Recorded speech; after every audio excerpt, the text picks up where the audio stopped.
All right, here we are looking at the game at approximately the 11:40 turn. We're first up here in the north of the battlefield, looking at things with Marshall Lanes and Bagration and that group. What's going on is that Marshall Lanes has brought his corps around this way, the idea being to put some pressure on Bagration and try to eat around and get around the flank. And so he's been working on turning Bagration with this move. Bagration has got his infantry along this line, defending here and in this general area. And so kind of holding things steady over there, and then using Cossacks and other light infantry as a way of kind of keeping and slowing down the French as he was slowly withdrawing. Now, as we move over a little further south, you can see that in this area we have the French Guard, we have Oudinot's troops, and quite a lot of cavalry there as well. They've taken that town and are holding it, but right now they're being threatened by Bagration's forces.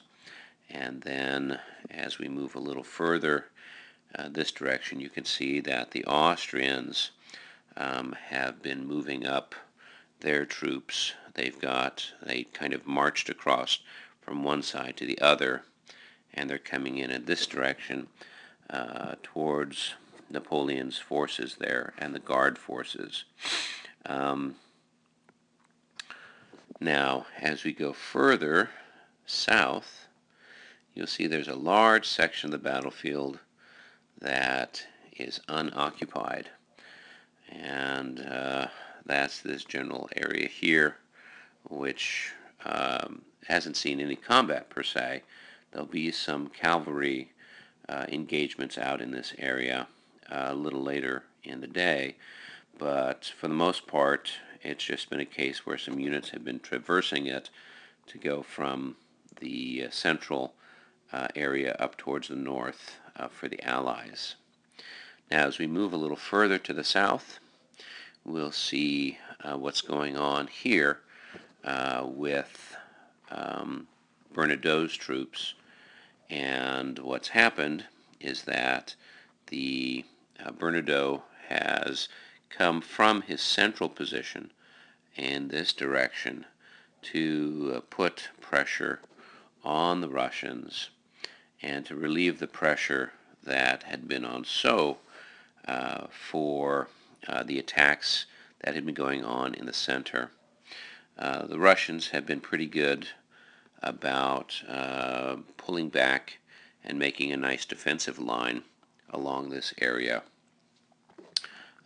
just a little bit to the west of the Pratzen Heights. They're starting to get some of their guns and things like that lined up to make things uncomfortable for the French as the French begin their push on the Pratzen Heights.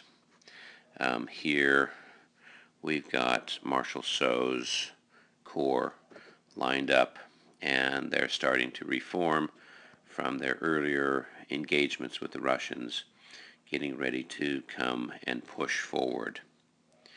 Now, as we move a little bit further to the south, you'll see that the French under Davout have been pretty good about clearing things up in this area. The French have been coming up and pushing through here, pushing back the Russians, and pushing this way on the other side of the Pheasantry, basically clearing all of the Russian troops that had been in that area earlier in the day. They had been in this section and over here with some of those victory objectives. And you can see where some of these Russians aren't doing so well. We've got lots of routed units here for the Russians, and it's just going to get worse as the day goes by and they start to get on higher and higher morale levels. And that's kind of where things stand with the French and Allied dispositions at about 11:40 in the morning.